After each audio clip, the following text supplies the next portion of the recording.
And a source tells ABC News 8 people with suspected ties to ISIS are being detained in 3 states after crossing into the U.S. from the southern border. The source says the suspects from Tajikistan were allowed to enter the country months ago, but now authorities have uncovered what they believe is an affiliation with the terror group. ABC News contributor, former Department of Homeland Security Assistant Secretary Elizabeth Newman joins me now for more. Elizabeth, the FBI has warned that ISIS-linked individuals might try to enter the country from the Mexican border. And a new report from the Department of Homeland Security's Inspector General blames the vetting and screening of non-citizens. That report says until there's a better system, dangerous people could enter or be allowed to stay in the U.S. So can you walk us through how that process works now and why the IG is so critical of it?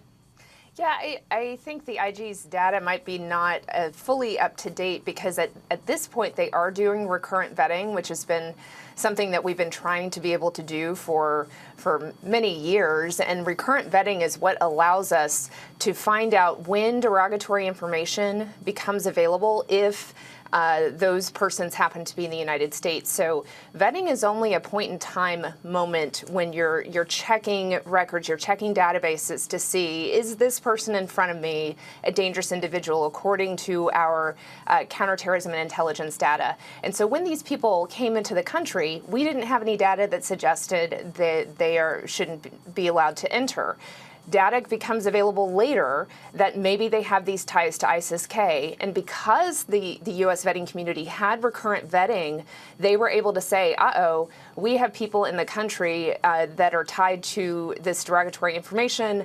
Let's open an investigation, let's find out where they are, and let's arrest them. This actually, in my view of the world, though a very scary plot, is actually a good news story. The system worked, and we were able to get them put away and currently pending some immigration judge determining whether they can be deported.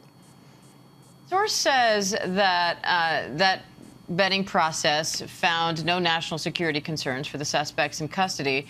So what led authorities to investigate them and not detain them? Because there was new information that became available. And that's the thing about intelligence that might not be totally transparent. We know that ISIS-K is actually recruiting people and inspiring people to become terrorists who are clean, meaning we currently might not know anything to suggest that a bad guy is actually a bad guy. So if they present at the border and they ask for asylum, they are granted admittance pending their immigration hearing. As long as there's no derogatory information on them at the time that they present, they're going to be allowed into the country. But if at a later time period we get some signals intelligence or some human intelligence and we find out, oh, these names, these people, for some reason have an affiliation with a terrorist group, which would, by the way, mean they're not admissible into the United States, we need to then go and check all of the people that are currently here waiting for their immigration court hearing to see, do any of those names of the bad guys that we just got through intelligence match any of the names of the people that are here in the United States? That's actually kind of a difficult problem from a data perspective. And the U.S. government has just now started this recurrent vetting capability. So again, it's not a perfect system, but they are making improvements. And in this case, they were able to find some potentially bad individuals and make sure that we are able to either investigate them and prosecute them for terrorism charges. We'll see if it manifests like that. Might just be that they end up deporting them. All right, Elizabeth Newman, thank you.